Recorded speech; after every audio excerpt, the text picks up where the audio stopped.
What happens when a beaky firing line takes aim at the battle wagon? The Gits line up for a great wall, and gas gets stuck in. Today, we have Freebooters versus the new Space Marines Land Raider armored spear tip focused detachments. What happens when the battle wagon can endure a gun, right? So today, guys, I have my experimental list, just figuring out freebooters, stuff like that, as we like to do. Weird compilation of lists, but I had a lot to say about it, and there were some fun moments. So even though things went real hard and fast in this game, there was a lot of the story of the stress of this battle was fun. So we have freebooters starting off with the list. We have Boss Snickrock, Gazgul Thraka, Triple War Boss, Sagra Wartsnagga, 2 20-man units of boys, 2 battle wagons. One literally has no one war gear, and the other one has all the war gear because of where I have them being built at the time and the stages of their life. And these battle wagons, one of them, battle wagons played a big part in this game, and I will have a lot to say about this list as a whole, regardless of the outcome. So it's very interesting. One breakable unit, one flash kit unit, so like a SWAT team, but I didn't have a truck, right? Really weird. Big brick of Gretchen, little Gretchen, 10 Mandos, a big brick of Mega Knobs, one with the kill saw and power claw in each hand.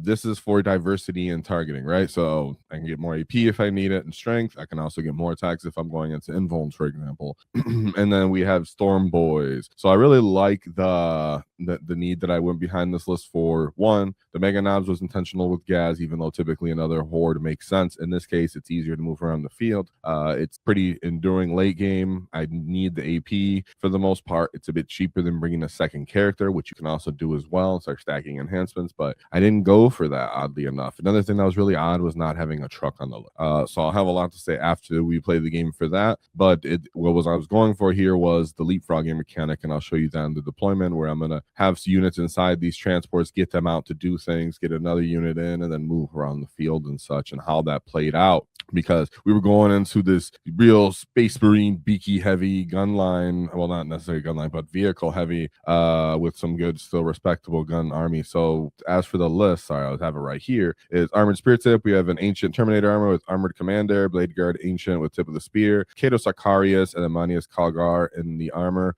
Terminator armor, by the way, this was prior to the nerf. We also have an Intercessor squad, 1 big brick of Blade Guard, double Land Raider Redeemers, 1 Reaver squad, 1 Repulsor Executioner, a Scout, a 5-man unit of Assault Terminators, and then a big 6-man unit of Victrix Squad, which had to make it stand against the Great Wall. Because I went right into that, boys. I was like, nah, we're not afraid of the beakies in this case. You're gonna get stuck in. So I'll show you the deployment now. No longer waiting. So I was a little, like I always say, a little slow to play to taking pictures sometimes. So bear with me as I'm improving. This was mission O, so it was terraform. That's how this game ends up kicking off very aggressively, and it was very important to be able to do actions and take over the battlefield. My opponent did actually end up going first here, and because he went first in his deployment, he deployed first. He put his Mandals right across the middle. He could end up scouting. He had actually scouted this backwards when he ended up going second, when who decided who went first. But when he initially deployed, he had this right on this line, and then he scouted behind the building when he realized he was going second. But his plan was, even first, he could try to scout and run down this field in this way and be hyper aggressive. Then we have what I was doing in response, which I delayed spending mine, was I had 1 here, the Mando boys, so they can come out, tag this, do a terraform right away to start getting points. He didn't have much committed over here, and even this 1v1 is fine to a degree if I Mandos versus Reavers or whatever that would look like. Then these guys were here. I made them as a wall so he couldn't bull rush through down the wall.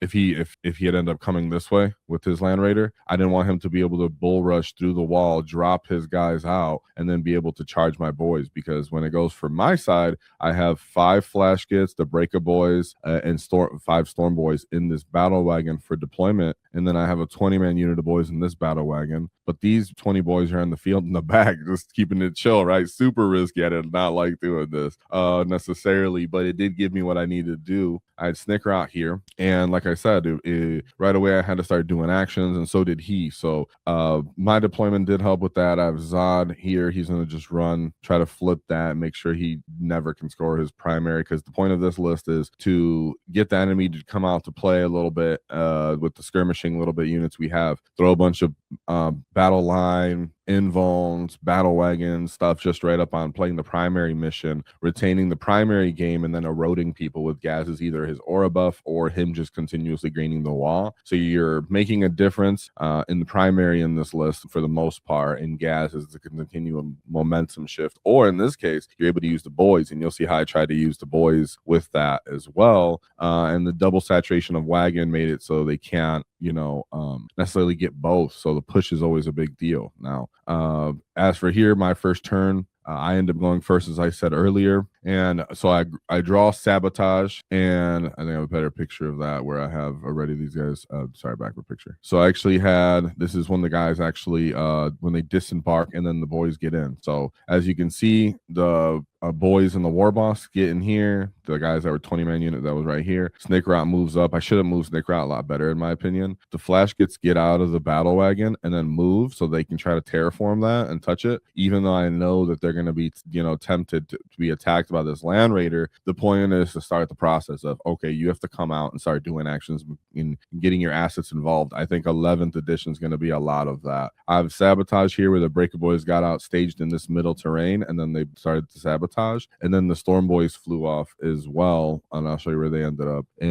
And then, like I said, I had another picture where I showed where they ended up already, but we have the 20-man boy mob move forward here as well. So now I've exposed both wagons at once, right? So I've exposed both wagons at once to the enemy barrage. Here's the wagons to the boys. Sorry, it was uglier to see. So here's a more full shot of the my turn one, what I started to do. The scouts came forward and charged in, the Storm Boys came forward and charged into the scouts. I auto-advanced the 6 Mandos. I had to fix this coherence, seeing it was a little ugly, but don't mind me. I was still measuring stuff out and I want to take a picture.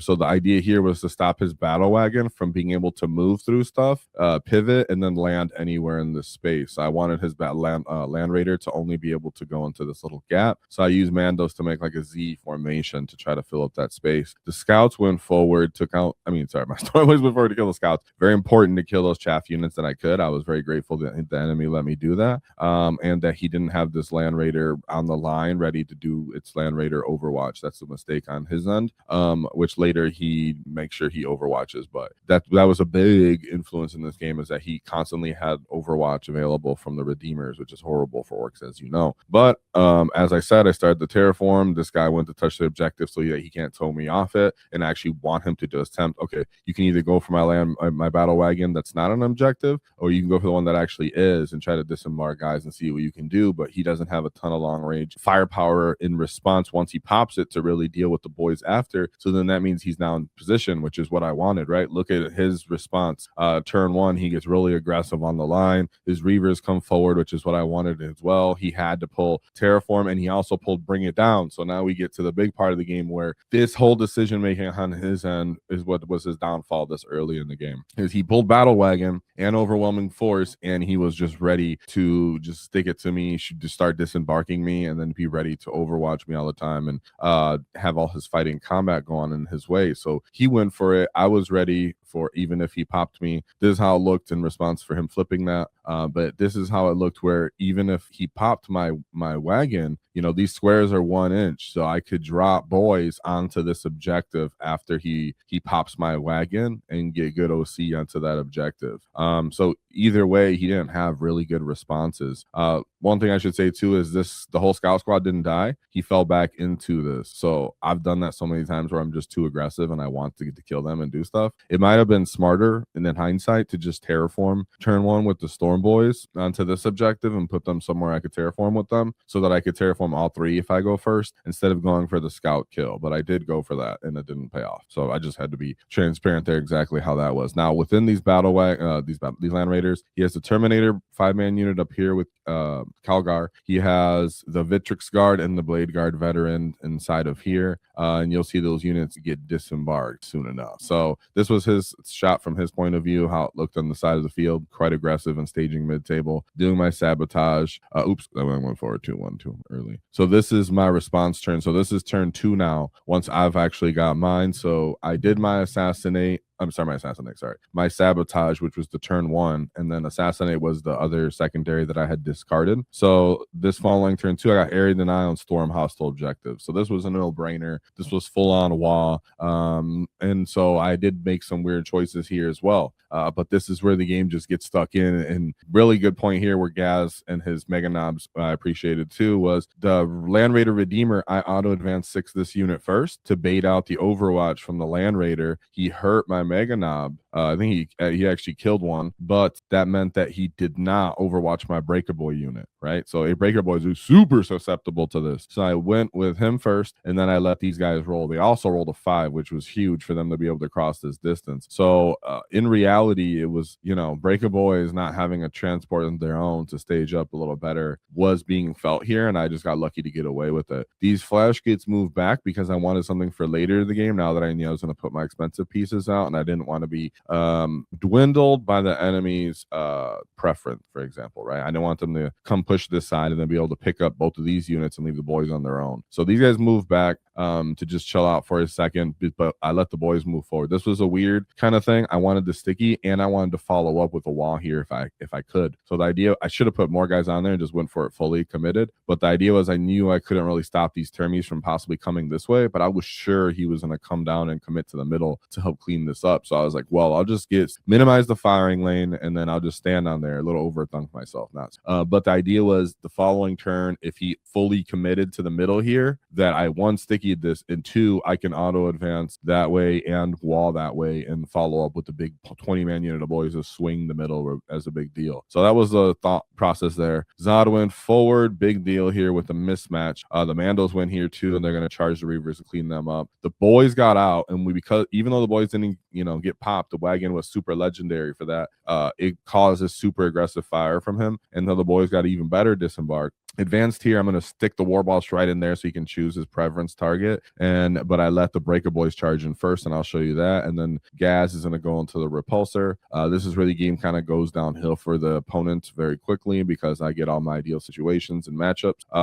Another side view right there. And then this is after the charges. So Zod is just destroying these Reavers. Gaz is going to one-shot this Repulsor. And then the Breaker Boys, when he pops Armor of Contempt, leave this alive. But between the War Boss and the Knob, which are right here, they punch, and Gas's lethal aura makes it so they put just enough through that they end up finishing off that Land Raider, even with Armor of Contempt between the Breaker Boys, War Boss, and such. So big deal for him not overwatching them. That would have been horrific for me as well. And what I did when I charged with Gas, because I had been based out on, with 20-man unit of boys, I'd been based out and I couldn't really get anywhere. I was able to make kind of like an umbrella with this boy mob, right? Here's the umbrella, here it is, boom, boom, and then there's the stick, boom, right? It's because I didn't want him to be able to do his shenanigans of once he's destroyed to move forward and disembark. So my boys are out far enough that he can't actually clear that and get the guys out. So after the mismatching fights and everybody gets blown up, here's the disembarkation. So he has his Vitrix Guard right here. He has his Blade Guard right here with their characters. And then he has the Terminator. So that's going to be the following turn. I didn't take a good picture of the initial attack because I was so, ready for the contact, right? So, but we get all the matchups. Stuff hits the fan. Gas is ready to go. My boys are on the line. Everybody's done their job. I'm a little dumb because I have this guy a little bit off the objective, and I don't know exactly what I was doing with him. But we move on. Now, he does end up committing the Terminators like I alluded to all the way over here, which was unexpected kind of for me. And you can see already, though, they actually lose this fight. So before I show you the middle, I'm already showing you the side fight of my natural expansion. But they kind of end up start losing this fight because he has to come and take this objective and fight my boys. Somehow between the Knob Power Claw on the War Boss on the wall, because he had no defensive buffs, I just get so many punches through, and he only kills about 8 boys when I have my invuln up. He commits his firepower from his Redeemers to the middle, where he picks up the Breaker Boys. So that Land Raider that's up here in this corner shot over here and shot the Breaker Boys and left the War Boss alive. So then in the response, the Vitrix Guard come forward and the Blade Guard come forward. And yes, this is actually after we start doing the combat. I'm sorry, but I can explain what happened because I was too eager. When the Blade Guard break that came down here, charged into Gaz, and the Vitrix came over here and charged into these guys, he didn't have that much more supporting power, but the Land Raider and such. So he was like, you still have that whole unit of boys, and you still have these guys. And he had put his oath towards Gaz. So he had a bunch of different buffs from rerolls and everything like that onto them. Gaz had to hold tight, and he decided to fight first there with all his buffs because he figured Gaz with all his Mega Knobs would just clear that unit no problem, and then he would have not much to fight Gaz in the follow-up. He figured with all his buffs stacked on the boys unit, he could pop the once per game and then hit them and really cripple them, but it didn't go his way either because this dumb War Boss also held one of the guys off. So he had to put one of the guys into the War Boss. The War Boss survived. The War Boss turned around by himself and picked up one of the Vitrix Guard. He did Armor of Contempt here because that was his plan. I'm an Armor of Contempt, so you have no AP punches into me. And when he did fight me, he precisioned out my War Boss. So then I was down a War Boss, but my boys held strong here at the bottom of his turn. So I still had the primary, but Gaz and the Mega Knob didn't actually kill the Blade Guard unit fully and their character because he was dwindled down to one guy. So then it came down just to decision making because at this point I've overwhelmed the field. Zod is going to go up the following turn to deal with those intercessors. The intercessors shot at Zod because he had no real other options. Here's a big side view of what was happening, like I said. So I still have the middle. This is still terraformed, but now it's my turn and I followed up after he's hit me. Everybody's still engaged in their fights, as I said. So these guys move up. He charged this. I'm just leaving that alone. The idea is the flash kits are going to follow up, help finish killing this off. Mandos are going to hold this tight, and then Zod's going to go for the intercessors you're going to see here. So it came down to who's going to wall. So I'll let you give yourself a quiz here for a second. In this situation where it's now turn 3 and you can see I got display of might, no prisoner, are you going to wall with Gaz or are you going to wall with the boys? 5, 4, 3, 2, 1. I wall with the boys. So I walled with the boys to hold the boys there so that one, he can blend away from me and he has to stay there another turn, and I'll still get the primary and this continuous fight sequence. So I get these guys to go up and help. And that's what happens, like I said, over here. So Zod goes up to the intercessors and charges them, kicks their butt. And then as for these guys up here, I'd move Snick Rot. That wasn't really necessary, but I just was starting to get them there. I think I was just a little too eager, a little dumb here. But what ends up happening here is these guys have their invuln. He fights there first, hardly kills any of the boys, but just enough. And then he finishes off this War Boss. Gaz, in response, finishes off those Blade Guard. The Flash Kits plus the War Boss end up finishing off those Terminators. The enemy still hasn't really got any point for the most part, so they're pretty much down in the dirt here. I'm making sure I got the secondaries. Yeah, so the secondaries were there. So I won primary again. I still have my terraforms going. When the flash gets run in, they actually do a pretty good number on the Terminators because I still have access to reroll wounds if I would have picked that one, but I didn't. But they did good enough. Here's the intercessors into them, and that's pretty much the game. The following turn, I draw marked for death and overwhelming force, able to do that. And then the final turn, I get recover assets and establish locust. So I'm able to do all my secondaries while he really didn't have much left, because then Gaz, in that sequence where he just had to stand still, he had to choose, is he going to follow up and try to kill Gaz with his Redeemer or the boys or whatever he could. He didn't really have that many options because he was still fighting with that battle wagon. And then Gaz followed up with another wall and killed that unit. This was still sticky and I still had all the objectives. So he had nothing really left to exchange with, and that was pretty much the end of the game with the boys coming in for the final dubs. Now, it was a pretty legendary kind of sequence of events, but one, I would definitely not try to consistently on GW terrain run that. We're going to see how the new terrain looks. That's kind of why I did this whole situation. I should have just ran to the beginning. Sorry. I did this whole game and had this list going was because I really just wanted to see, okay, leapfrogging an objective mission with a lot of objectives, which my list isn't really built for that, to be honest, for an orc list. Not having a SWAT team truck for the flash kits and the breakables just kind of suck. So that's really kind of hard to get off unless you're really committed to them staying inside of the battle wagon for a bit longer. But because the 20-man unit of boys didn't know where to go unless I put it in reserve another game. So as for the mission, I think